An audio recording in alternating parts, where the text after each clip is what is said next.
Welcome to Watershed and the Festival of the Future City. My name is Clare Reddington. I'm the creative director of Watershed and one of the founding team from Playable City. We'd like to especially thank Arts Council England, Innovate UK, Bristol City Council and the University of the West of England for their support of the festival here in Bristol, and also British Council for their support for Playable City Day. If you'd like to tweet, and we kind of hope that you will, then please use FutureCity15 as the hashtag or @PlayableCity to get involved with the conversation. In the following sessions today, we're going to think more about what makes a playable city. But in this first session, we wanted to set the context and the scene by exploring the importance of art and culture and how we live, work, create, and develop cities. This session is bookended by two amazing artists who've both recently done huge, spectacular things here in Bristol that they're going to share with you. As you'll see by the number of chairs, we have a pretty packed session, and Phil Gibby assures me that if I use the honker, Watershed's future funding will not be in jeopardy. So I'm going to keep the speakers to time, if I can. So our first participant in the session this morning is artist and producer and choreographer Laura Kriefman, who's going to share with us her amazing mass crane dance.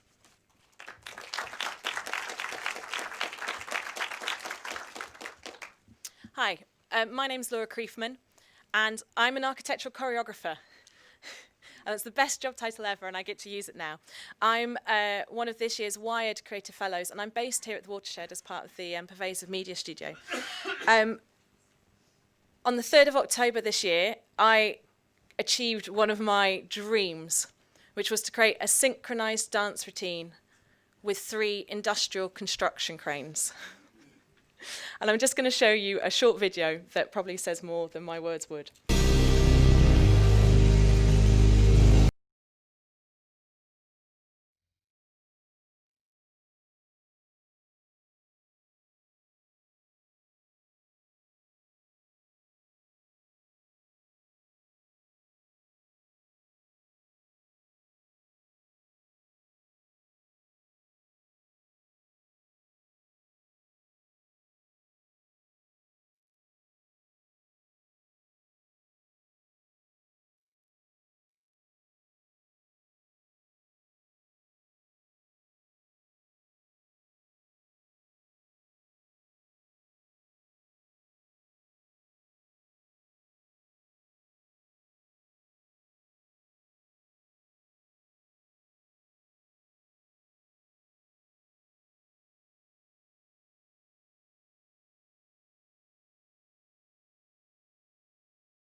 So my interest is actually using the city infrastructure to make mass spectacles which are city-wide. And that's only possible if the city is willing to be engaged. And that's one of the things that I have to give due credit for Bristol. When I went into the M-Shed and spoke to Andy, who's the senior curator of the Industrial Collection, and said, "Hi, I'd like to do a synchronized dance routine with your cranes." And he went, "Brilliant. We've always wanted to do that. And what do we need to go forward?" And it's that kind of attitude. This project, there were, in the end, about 90 people involved with making a Crane Dance Bristol happen. And we had a ludicrously short turnaround to pulling it off. And without that kind of openness and that yes mentality and willingness, things like this are not possible at all. But the reason why I want to do work like this is I'm really excited by the movement capabilities and the affordances of our mechanical objects in our cities, and how we can celebrate the craftsmanship and the skill and elegance of it, but also how we can challenge what we think of our cities. Who has ownership of them? How do we engage with them? Can we reappropriate? Can we put seeds of change? Can we make people think about engaging with spaces in a completely different way? Can we take iconic structures and just plant a memory of them that's so totally different? I was blown away by doing this in Bristol. We had a much bigger turnout than I would ever anticipated. 10,000 people came to see 3 cranes dance. And we reached more than 4 million people online without any live streaming or without any national press coverage. But what excites me most was the diversity of the audience. We had 3 to 73-year-olds. The atmosphere was really, really beautiful. And I think that's really important. These aren't the normal people who go into buildings to see work. These are not people who would turn up to see one of our dance shows. And that's kind of why I do this work, because I'm interested about actually just completely changing the way we think about movement. In the future, we're taking this further. We are currently in talks about doing this in cities all over the world, but the forthcoming one is to do this in London with all the cranes in Zone 1. So that's in the region of 150 cranes in a synchronized dance routine with a music broadcast live over the radio stations. There's no noise pollution, no crowd control, and you see it from your favorite viewpoint of the city. And I'm hoping if we can pull that off, we can prove that an entire city skyline, an entire city can be part of a spectacle, not just a licensed area, not just an area that's used for an event, but by using the infrastructure of a city, everything. Thank you.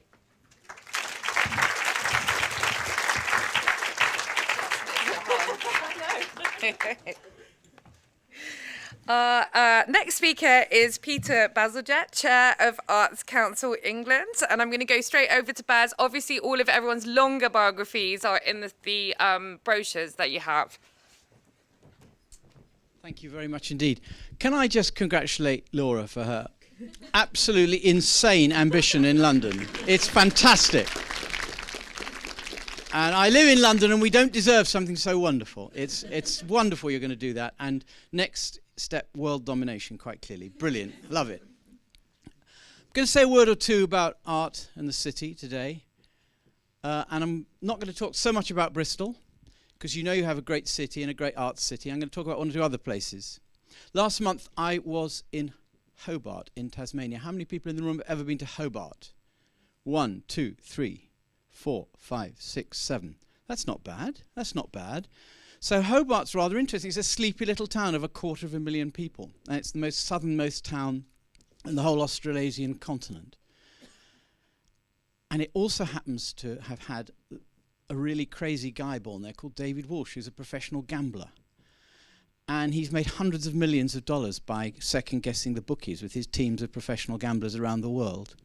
And he's put it all into an art gallery called Mona, Museum of Old and New Art. And he said he set it up because he wanted to outrage arts experts and arts professionals. He is quite and I had dinner with him. And he has this vision. And he's built this art gallery sort of underground in the port. And in the space of 3 or 4 years, he has turned round the image and the life of Hobart. And the people who run Hobart, the local politicians, reckon he's brought £100 million of value and business to that city. And it's full now of cool restaurants. And it has a totally new brand. And it's all because of his art gallery. It's the most astonishing example of how art and culture can redefine a place and redefine the way people who live in a place think about their own place. Now, you have good leadership in this city, and you have leadership in this city that believes in the power of arts, culture, and the creative industries.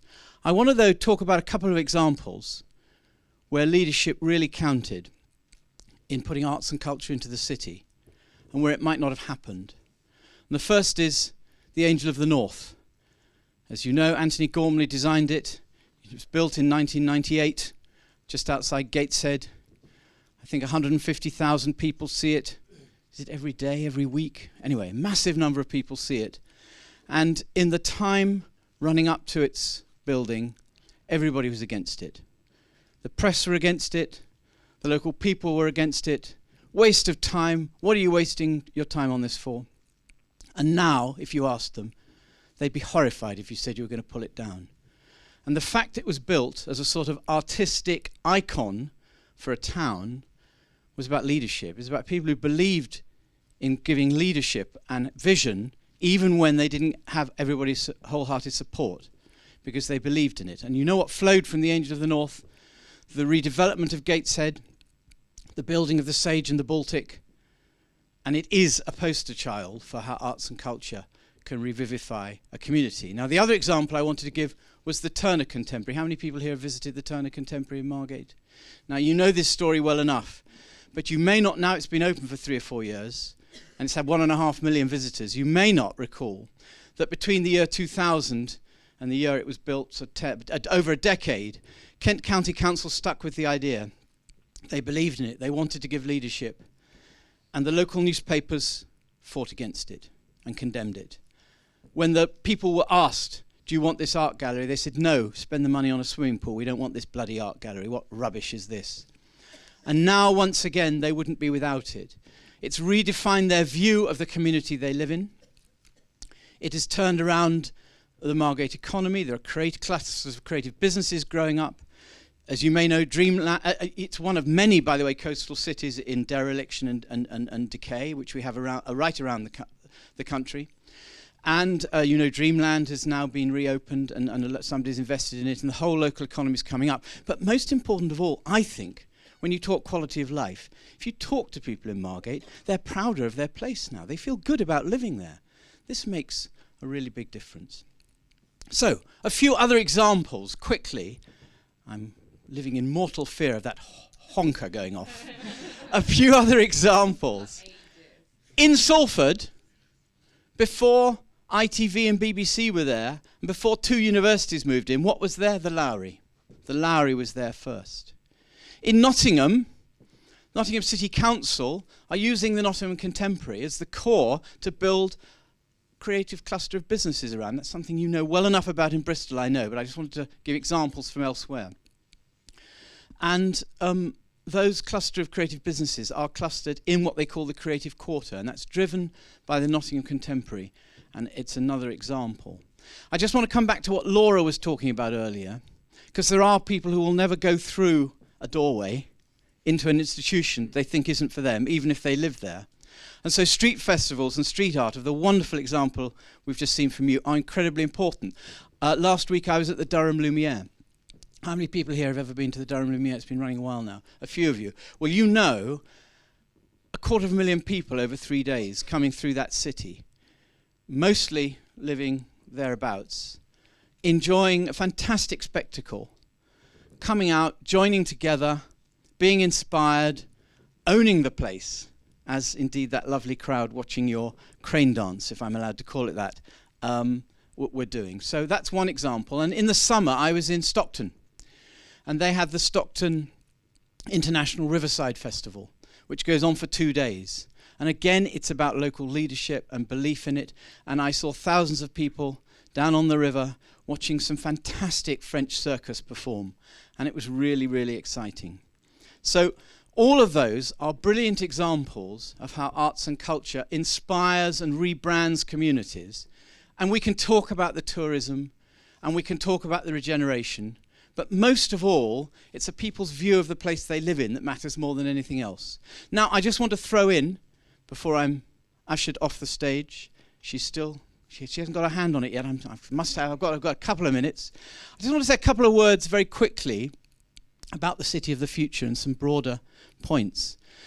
50% of the world's population live in cities now. We think, and Professor Nicholas Stern's done some good work on this, that in 20, 30 years' time it'll be 70% of the world's population live in cities. What are these places meant to be? How are we going to imagine them as great places to be? And I'm so interested and inspired by my own children, both in their 20s. All of them, they live in city centres. They don't drive. They want good public transport. They are the millennials. They're the people who are going to set up their businesses in cities in the future. You know, what is it they want? What sort of city do they want to live in? And what sort of cities do we want in this country? Because our problem in the UK is not that London is too big. That's not a problem. It's that our secondary cities are not big enough compared to other countries in Europe. Other countries in Europe have a whole range of secondary cities that are really big and powerful. So we need to invest in and boost the secondary, let's say another 20, 30 cities in this country. And you could say that rather late in the day, the current government is attending to this, not in a way everybody would agree with, but they are beginning to attend to how do you invest in and how do you bring democracy back to and self-determination back to our great cities. So that's going to be very important. I also think something that's very important is going to be high-speed broadband. We need a strategy for ultra-fast, high-speed broadband in our major cities that is going to drive the culture and the economy going forward. And I don't believe we have a national strategy for that at all at the moment. When I read that 47% of companies around Silicon Roundabout, which is meant to be our high-tech zone in London, our Silicon Roundabout, 47% of the companies there are not happy with the creative companies and digital companies are not happy with their speed. We've really got to do something about that. And then we all know, coming back to the arts and cities theme, that artists move into rundown areas because it's affordable. They then make those areas cool. Then middle-class professionals move in, and then the property prices go up. I live in Notting Hill in London. You know, David Hockney and the likes of Nick Rogue making films and all, they all moved into Notting Hill in the late 60s, which was a really thriving black community. It's not a thriving black community anymore. It's not affordable to a lot of people anymore. It's very different. And so the question when artists move in, and we love artists to move in, we love you, Laura, it's all right. The question is, how do you maintain and what policies do you have for affordable space? Affordable living accommodation, affordable space. That's how you keep mixed and thriving communities. I don't believe we have a proper strategy for that in this country either, and that's incredibly important. So she's holding her horn, she's waving at me rather threateningly, she's about to make a very rude noise. So I'm going to just conclude by saying I could today have said a lot specifically about the tourism offer in a local place. I could have talked about the creative industries. I could have talked about urban regeneration. I've alluded to them all. But do you know what? Most of all for me, I just want to return. It's a thing about cities and it's a thing about arts and culture in cities. Arts and culture provides the quality of life, provides the conversation in the street, provides the view you have of the place you live in, and in the end, it's the happiness index. And that's the most important thing of all. Thank you very much.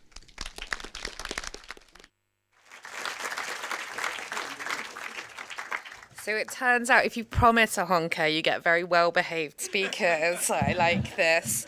Thanks, Baz. Our next speaker is Charles Landry, who's an international authority on the use of imagination and creativity in shaping cities. In 2008, he launched the International Creative City Index, and he's written many books, including The Art of City Making. Charles. Thank you, Claire. Hello, everybody. I want to just go a bit backwards and forwards, and I remember how many of us here collectively in this room in the mid-80s tried to create the link between imagination, creativity, curiosity, these words, culture, who am I, where am I, what could I be, and urban reinvention. And the initial ideas of people who tried to put that together was obviously to embed artistic thinking in the whole fabric and the way we thought about how places are and could evolve. My slightly bad message on that is I don't think there has been enough of that, although there are wonderful examples. And I just want to simplify things, and I hope it's not too simplistic, by talking about the city 1.0, 2.0, 3.0. 1.0 was very much that place. We remember the hardware-driven city, a bit top-down, the repertoire of cultural institutions which were normally open when we were at work and we couldn't get in or whatever, 9 to 5 and so on. and there was public art that was usually read. In general, I don't know why, percentage-wise, they've done these calculations, but normally 60% seems to be red for some reason. Anyway, I've got a red shirt on. And so the economy was very much factory thinking, all of that sort of linear ways of proceeding and progressing. Then I think within the 90s, if we then talk about a city 2.0, there was more the sense of the hardware and the software of the city being important, and thinking in that way, much more aware of the sensory landscape of how places work, what it does to us as we're moving around and so on. But also that was obviously the period when the creative industries, I don't like that word, cultural, whatever, anyway, we know what we mean, emerged as a recognised force of rethinking how cities could work and what they could do to cities. But it was also about spectacularising, not in the wonderful way you've done, but spectacularising in certain forms of architecture, some of which was utterly boring and all of that. And when looked at from the sky, it might be okay, but when you look at it from the ground, you didn't really feel you were part of these places. But at the same time, there was greater awareness of the public realm, urban design, and all of these sorts of things. And the model that was beginning to emerge, on the one hand, was the science park, which was far too outside on the edge of the city, but we really rediscovered the city as a whole. So that's more soft hardware thinking. The third 3.0, sorry about this 1, 2, 3, is really where we're really talking about being makers, shapers, co-creators of an evolving environment where we think we are trying to be and can become the best we could be as individuals, citizens, and so on. And the model, the mental model, is much less the object, the museum and things like that, floating in isolation, but more the creative milieu, the creative zone, the neighbourhood and so on, that you're manoeuvring a city in a here-there way simultaneously. You know all that because you're doing it and experiencing it. Now, if you then take the key 5 themes, I think, that emerged, I'm just trying to take a helicopter view for the moment, I think there were 5 rather key points I want to mention in terms of what I think art was trying to do. The first is anchorage. It's another way of saying heritage, tradition, history, the familiar, that which I know, identity and all of that. So lots of the projects were one way or another about that, anchoring. Next is really the sense of possibility. Can do, options, choice. What could I be? How can I maximize my possibilities? Again, how can I be the best I can be? The third theme, I think, that one noticed in the art and the city movement, if I can call it that, is really that sense of connection. Connection face to face, person to person, all of that. That's why how the city functions is incredibly important. But also connection also in the wider world, physical, train, planes, whatever else. So connections, connecting in some sort of way, communicating. That, I think, was a third theme. The fourth, I think, is really, I don't know what to call it, but let's call it growing, learning, being more than you thought you could be, somehow reflecting, understanding something, learning something, just being awake, alert, and so on. And you can see that. And the fifth, I think, has been, and I loved your example, which fits into my fifth, which is really about inspiration. Now, classically, of course, we know that inspiration in some instances was the church or something like that, religious things and so on. And that's why it's not surprising that 20 years ago people started talking of cultural institutions and museums and so on as cathedrals of the post-industrial age. But all of that is about that there is something more than what I see and have and experience here that is part of this story. And I think these things, which seem to be, they're not paradoxical or contradictory, they're just different parts of the same thing. So then, and this is my final point, and I'm vaguely looking at the honker woman, is... All right. Sorry, I didn't mean that. That slipped out. That just sort of slipped out like that. But there's a sort of a bit of a but. Over the last 2 months, I've for some various reasons, been reviewing at various panels, boards, innovations in America, Europe, and so on. And I've probably looked at about 700 applications of various stuff. And a number of things come out from that. And there's sort of themes. Certain themes are that clearly the arts are imbued in that, even though the project was called Actors for Urban Change or the Knight Foundation's Civic Innovators. But the amount of projects that were essentially to do with the arts is absolutely astonishing. And within that, though, there were some good themes, I think. The good themes were that the connections, I'm just looking at all these projects, was between art and science. So art was actually moving away, was collaborating with other disciplines to be able to do what it could do, because simply it's not that easy to do complex things that you're talking about. The other thing, I suppose, that came out is the thing we all know about, which is the spillover effect. That if you look behind, let's say, music, there is sound. Sound has lots of implications, from healing resonance to all sorts of things. Other, obviously, spillovers in the way you add value and purpose to other products that have nothing to do with, let's say, a cultural industry thing.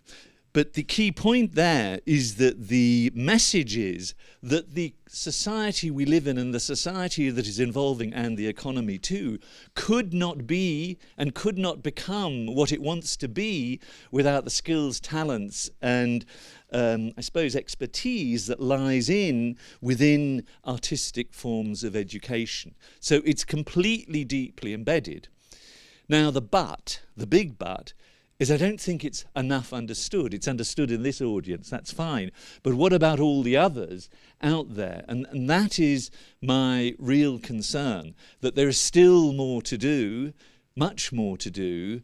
And I'm going to leave, no, how can I leave a positive message? That was a bit too negative. There's more to do. What? And we're going to do it. That's my message.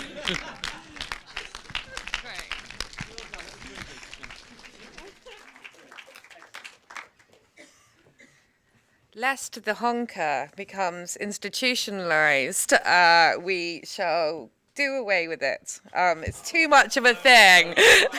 I'm fine. Our next speaker is Col Needham from perhaps one of Bristol's most famous exports. He's the founder and creator of IMDb. He's a man who travels all around the world to take part in judging and watching of film festivals, including Sundance, I think, this year. And Col's going to talk a bit about how the culture and makeup and some of these things in Bristol influence that are important to him and his company. Thanks. Thank you. Is this? Right. Hello, everyone. So I have 30 minutes because there's no honker. This is great. All right. Okay. What shall we talk about? I'm the founder and CEO of IMDb. For those of you who do not know what IMDb is, we're an information resource on every film, every TV show, video games, web series ever made from the 1890s through to things that are in production for release in the 2020s. We have absolutely everything that you'd want to know, and we're used from people with a casual interest in what should I watch at my local cinema this weekend, all the way through people in the Hollywood industry, film industry and TV industry, who would use it to decide who to hire for their next project or where they're going to take their audience. So I'll give you mine's going to be a slightly different angle than we've heard so far, but I'll talk a little bit about the history of IMDb and how it grew up within Bristol and how Bristol was instrumental in the growth. And it's hard for me to imagine it being as successful in any other city. So I'm a big fan of the city. I've lived here for 27 years. My earliest memories are all in cinemas growing up. I had a great passion for film. I happened to be born at the right age for the home computer revolution. So in the early 80s, when I started to see so many films, I couldn't keep track of which ones I'd seen and which ones I hadn't. I began a little paper diary, ridiculously geeky thing thing to do. I would write down what film I saw on what day. But it kind of turned out all right in the end. So there you go. You're never from small things. So my paper diary became a film database. I got online in the 1980s, and I in 85 actually, and I arrived in Bristol in 1988, fresh out of university, hired by Hewlett-Packard at one of those out-of-town science parks, I guess. So my career began at HP. But I had this passion for film. I wanted to share that passion with other people around the world, and thanks to the wonders of the internet, I was able to virtually meet with a set of other people who shared the same passion about film, about TV. And on October the 17th, 1990, so we just celebrated our 25th anniversary, the very first IMDb software was published online. Predates the World Wide Web. So no World Wide Web, it was downloaded onto your own computer and you would type very basic commands. But within a couple of weeks, somebody popped up in kind of like Switzerland and said, oh, this database is great. How about adding composers? This database is great. Why don't we add writers? Why don't we add soundtracks? Why don't we add plot summaries? And so just as a volunteer project, coordinated the mythology is coordinated from a bedroom in Bristol, but it's actually coordinated from a living room in North Bristol as a hobby. A group of people who cared enough about entertainment information got together and collected data, wrote software, and published it online. And I knew I was in the right city when I arrived here in '88.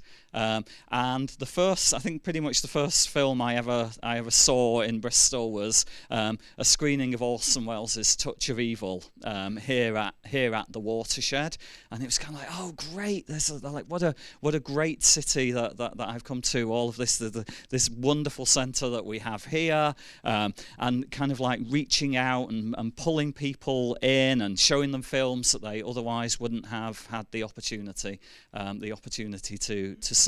So IMDb ran as a volunteer operation, as I say, coordinated from our North Bristol living room until the World Wide Web came along. We launched a website at Cardiff University. One of the fun things is the website launched at Cardiff University. Applications for Cardiff University's film programme skyrocketed because IMDb was the website was at Cardiff. One problem in 1993, Cardiff University didn't even have a film programme. So there you go. That kind of like that. Oh gosh, 1 minute. Oh my goodness, I'm barely talking about Bristol at all here, am I? This is terrible. Quick.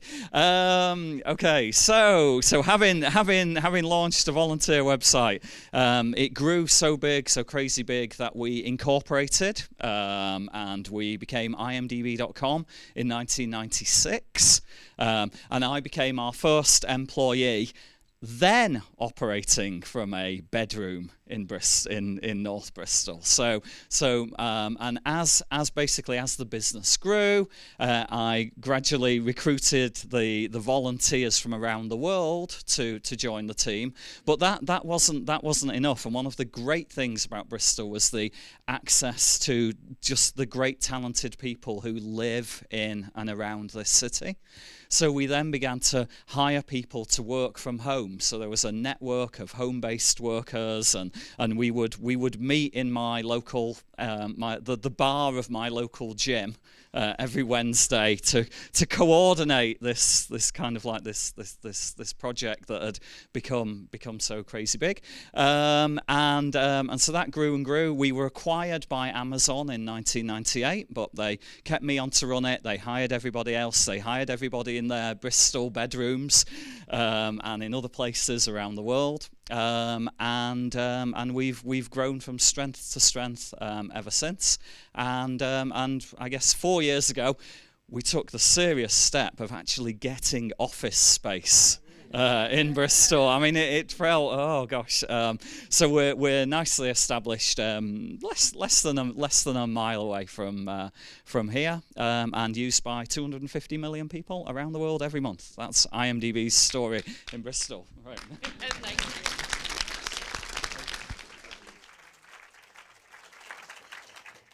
So our final speaker in this session this year, as part of the Bristol 2015 celebrations, installed a massive spider in the middle of the city and threw perhaps two of the greatest parties that this city has ever seen. Pip Rush Jansen is one of the founders and architects of the amazing Arcadia, home of lights, lasers, robots, lightning, and much more. And he's going to share some of what he's been doing this year. Thanks.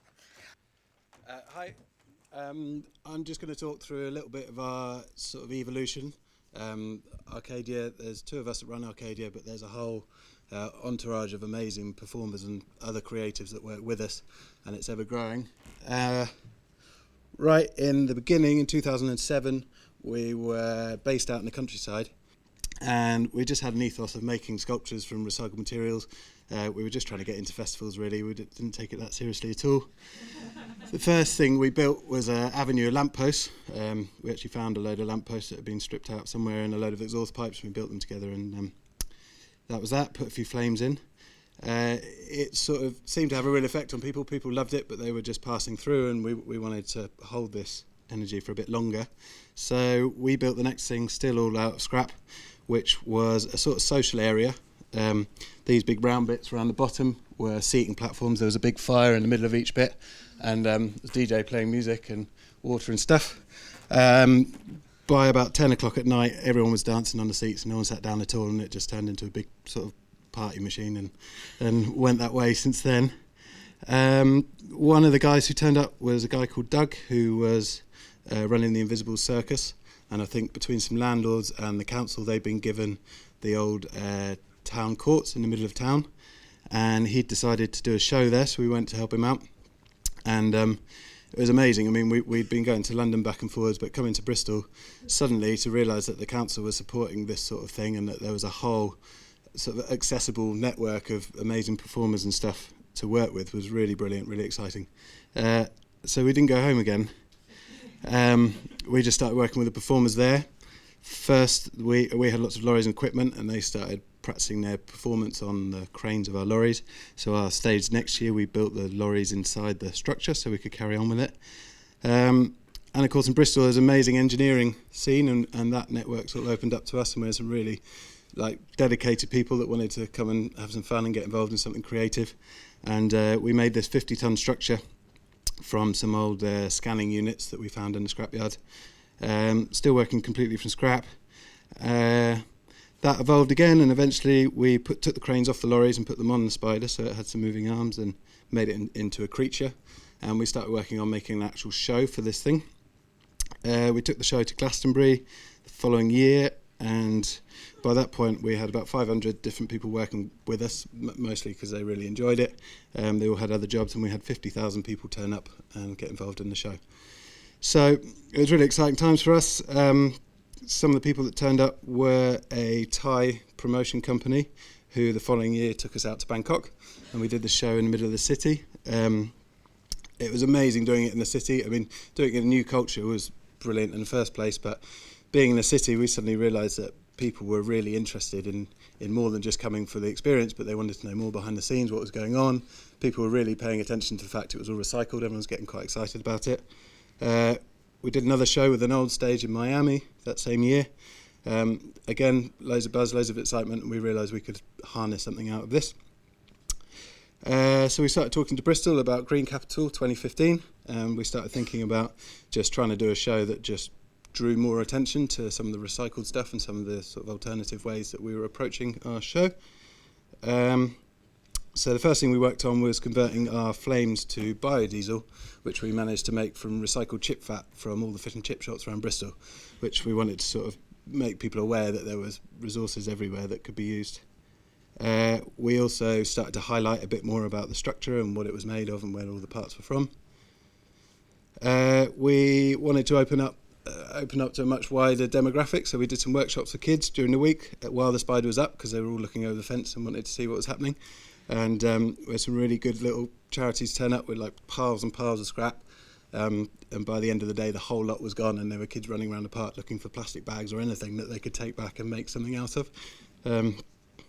We had Fluffy the Mechanical Scorpion turned up doing kids' rides around the park, which is good. That kid looks quite worried, but a lot of them were having a lot of fun. And we wanted to advertise it slightly differently. We wanted to include everyone in some way or another, so rather than flyering it and postering it, we made some fake newspapers, and we just wrote a load of stuff about what was going on and some sort of spoof articles and stuff, and we handed them out all around Bristol on recycled paper.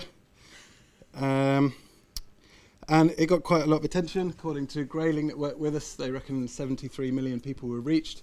It was out on the BBC a couple of times, and a lot of big newspapers and stuff like that. We had a full house of 24,000 people turn up for the show over 2 days, which was really brilliant. And there was a real buzz in the place, and there were lots of accents from Manchester and Wales and all over the country, which felt really exciting. But I think the best thing for us, above all of it, was the Facebook comments that rolled in afterwards, and just the sense of pride that the people from Bristol had. This is literally just this morning, grabbed a handful and chucked on there, but literally page after page after page of people saying just how proud they felt to be part of Bristol. So, yeah, we were really pleased with that. And I'm going to leave you with a film of the event. Thanks very much.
So I have this slightly impossible task of running a Q&A for 11 minutes with these people and all of you. And clearly there's loads of things to pick up on. And mostly I just want to kind of go and dance in a Queen Square at the moment after watching that incredible video. But of course, the point of running these as a day session and having a festival is it's the conversations that happen in the bar and in the public space and in the workshop this afternoon when we're going to get out into the city that as as important. These are the kind of provocations for us to hold a conversation today, and I think everyone will be around to have chats with also. But I wanted to start by asking you about a theme that's come up a lot, and some of you have touched on it in your talks today, around the role of diversity in fostering innovation in cities and as being key to making cities great, and what you think the role of art and culture is in ensuring kind of diversity or a cosmopolitan city, and how we can embed that more perhaps within city policy making and thinking and governance. Yes. We can definitely talk about that. It's very important. Can I go Do first? it. I'll go first, but briefly, Yep. because I'm sure there'll be other very good contributions. You know, we launched something a year ago at the Arts Council called Creative Case for Diversity. We have a better story to tell in arts and culture about diversity than other parts of the media or the creative industries, but we don't have a very good story to tell. We have a lot to do. And for me, the principles were very simple, and that is that public money invested in arts and culture should be for everyone's benefit. And secondly, that it should draw on all the talents. And we're not good enough at it, and we have to make really strenuous efforts. And I pay tribute to the organisations we fund because they've signed up to this thing we call the Creative Case for Diversity and are working very hard on what is quite tough but has to be done. And I think, you know, we know it in this city, we know it in all cities, that when you achieve it, when you have great events that everybody takes part in, you achieve a sense of community that's wholly different to what we're used to. So, a lot to do. I think diversity only comes about when there is permission and trust and confidence. And I think it's... I was thinking about the fact that for the crane dancers in Bristol, we did Bhangra versions of old working songs and sea shanties. And that was bob on for Bristol. And it was really interesting. Some people who came down from London were like, what was that music? And the rest of Bristol was like, yes. Of course, that's what you would do. But I was thinking about the conversation I had with the Bhangra band when I first said, I really want to do this. They had no knowledge of me, but they got the idea and they got the idea, and they took a risk, they said yes, and they did it. And I was thinking that unless you're able to do that at an early stage, I've sat on this idea for 8 years because I knew that to do it at the scale we wanted, and especially for the scale of London, I needed to have currency and have weight behind me to be able to do it. But it's really interesting to think that actually we pitched this initially as part of the Olympics and the construction and part of the Cultural Olympiad and part of the lead into it. And it could have happened then and we would have been able to deliver it. But there wasn't the trust. And I think if you're going to get a diversity of people engaged and involved, they've got to be able to risk saying, I've got this mad idea, and people have got to be able to hear it and willing to hear it and willing to maybe go, I don't know how I would do that, but maybe you need the support to do it because you understand that idea. So I think we have to foster that at an even greater level. And in some cities it happens, and in some environments it happens, but we have to keep doing this at a much wider level, otherwise it won't be as diverse as it should be. This question is a vast question, and it probably is the central question of the age. But there are so many ways of getting at it. I mean, I think that if you're looking at a city that creates in some sort of way, clearly harnessing the collective imagination and insights is one means of that. And so 1 + 1 can equal 3. But I think so many things, particularly the recent events, remind us that this can all fall backwards and fall by the wayside. And therefore, one of the key elements is back to the words that I've already mentioned. Any of all of this is about openness, curiosity, trust, are sort of the 3 words that come into my mind. Any questions from the audience? These sessions are being filmed to be put up on the internet, so if you do have a question, please, of course, say who you are and where you're from, but also wait for a mic. You are live in Bristol. Please do not swear. Or yeah. or okay. That's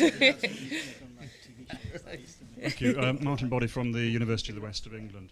The buzzword at the moment is co-production, co-creation, and that's supposed to underline sort of everything we do. But interestingly, the first presentation we heard that leadership was required to get the Angel of the North there and to make Margate happen.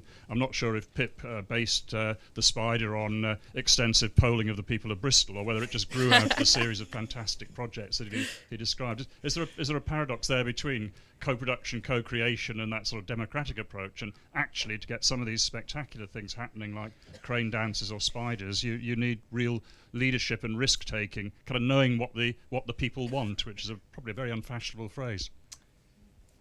Well, you're right to point to a sort of paradox, but I think what we're talking about is if you only ask people what they want, they tend to talk to you about what they know and what they've had before. And that's not how you get innovation. So the question is how you involve, with great leadership, providing great opportunities, how you involve all communities in putting forward new ideas, and how you thrive on innovation, and how you get individuals who are quite often completely stark staring bonkers. God bless them. We love them. We want them. People who have insane ambitions, wild ideas, things we hadn't thought of before. How do we embrace that, and how do we push that forward? And if you came up with saying, we're going to build a giant mechanical spider and put it in the middle of the city, or we're going to have a crane dance, and you just used that phrase, and then got YouGov down to Bristol to do a survey saying, would you like this? I don't know. No disrespect to you guys. I suspect the majority would say, what the F are you talking about? But that's fine, because once they've seen it and enjoyed it, they can love it. And that's the thing, isn't it? You've got to do it with consent and involvement, but it doesn't mean you can't surprise people. And it doesn't mean you can't seek out the best creativity and give it full rein. Yeah. One of the things that I always think about from this perspective is the way that that social media and just the online space allows you to form virtual communities these days in ways that you couldn't. So all of the people with the bonkers ideas in Bristol can get together and share and plan things online, and yeah, absolutely, you need leadership, but the power of the internet gives you that ability to coordinate people who would never have come together before. I just remember an interesting quote in Berlin. There was someone who'd done something really interesting, and the guy got up and said, behind every great project lies a creative bureaucrat, and that bureaucrat I mean, when we say leadership is a slippery word because we think of the hero or something, or the number one in a position. Leadership is really where lots of decisions are made are level 3 and 4 in an organisation. So this stuff needs to really filter down, because this stuff about permissions, you're not necessarily asking the mayor, you're asking someone. Anyway, you get what I'm saying. Pip, I wanted, because I think the model that you spoke about of working with the Invisibles and the kind of collaborative approach that happens from making this kind of work, which I wonder if is something about the size of our city, and that because we're quite small, we are often small units of people working collaboratively and quite fluidly across projects, and how much that influenced how this turned out. Yeah, for us, I think, hands down, for us to be able to do the innovative stuff that we've done, which I think people like it because it's sort of unexpected and it's people really expressing what they've had a chance to develop because they feel it. I think to be able to do that, you have to have a space to be able to develop. And I think what's quite hard in the country at the moment is everything you do kind of has to be commercial. Like, even if somebody gives you a space for free, you still have to pay rates, you still have to always be trying to please people, so you have to quite quickly try and put out what's going to make the money. Whereas I think the little loophole in Bristol that a whole load of people have gone through and sort of exploded was that there was a period of time where empty buildings, and there's tons of them in Bristol, were given to arts organisations so that they could have a bit of a chance, especially as, you know, teenagers coming into adult life, if they wanted to be an artist, to develop their creative thing. And then that's I think that's where some really good quality art comes from. So I would say space and Bristol's slightly more relaxed view of how space has to be used is really important. So there's been so much that's come out of this first session, anchoring kind of the size of cities, I think, is really important. The relationship of spectacle to things which are perhaps a bit more engaging over time. Claire mentioned it on Twitter. I think hopefully when she speaks in the next session, she might pick up some of those things. I would like you to join me in thanking our brilliant speakers for kicking off today's sessions.